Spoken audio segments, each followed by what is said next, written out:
All right, looks like we have some really great and awesome news here. It turns out that Cory Booker has not announced his presidency, but he will be running for presidency. Now, why do I say this is a great thing? It's precisely because the more, remember I said this, and everyone's been saying this to be fair, that the more corporatists that run, the better, because the way primaries work is when you have multiple people garnering for the same vote, you lose. So if there are more corporatists and less progressives, we win. I think Tulsi will end up dropping out really quick. So I think the progressive vote will be somewhat split between Warren and Sanders, but I don't think many Sanders supporters are going to go Warren. So if this keeps up, we now have, in terms of corporatists, we have Kamala Harris, we have Kirsten Gillibrand, we have now Cory Booker, we have Julian Castro, and I think that's it. I don't think I'm forgetting more, but that's a lot in and of itself, guys. That's a lot. You've got Kirsten, you've got Cory, you've got Kamala, you've got Julian. That's four right there.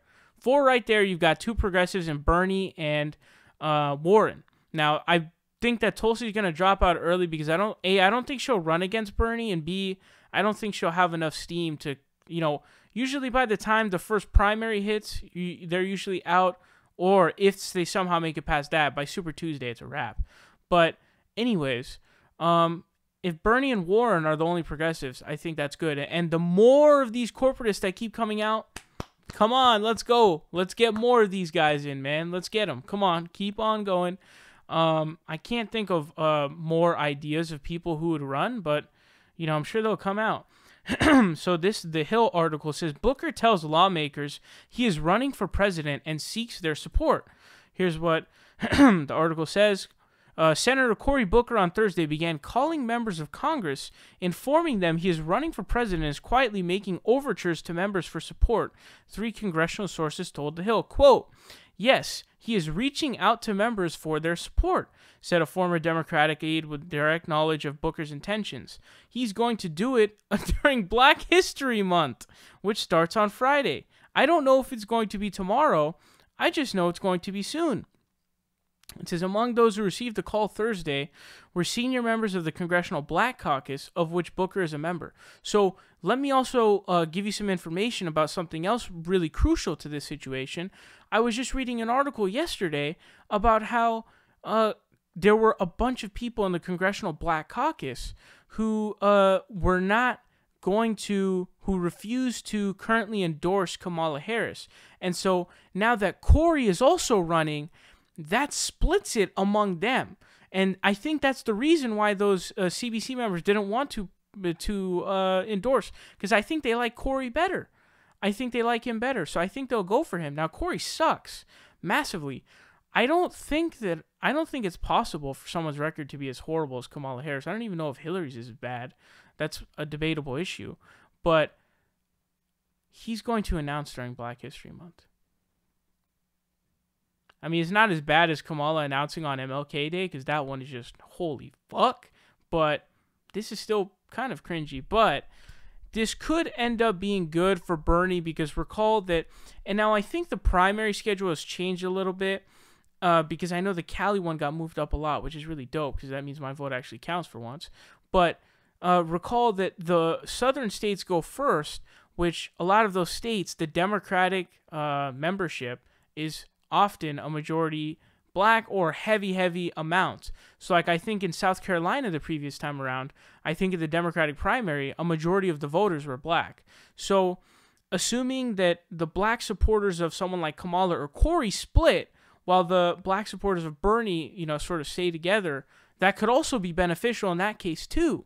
So we'll find out what happens. I mean, for Bernie to win, a key issue is going to be not getting his clock cleaned in the South, because if you remember and you were part of the last, primary, he got his clock cleaned in the South.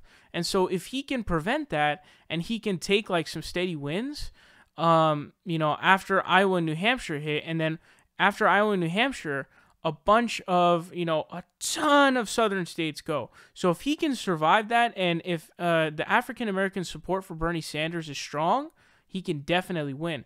And this may be an even further benefit even just, the strict vote splitting that will happen amongst Kamala, Julian, Kirsten, and him.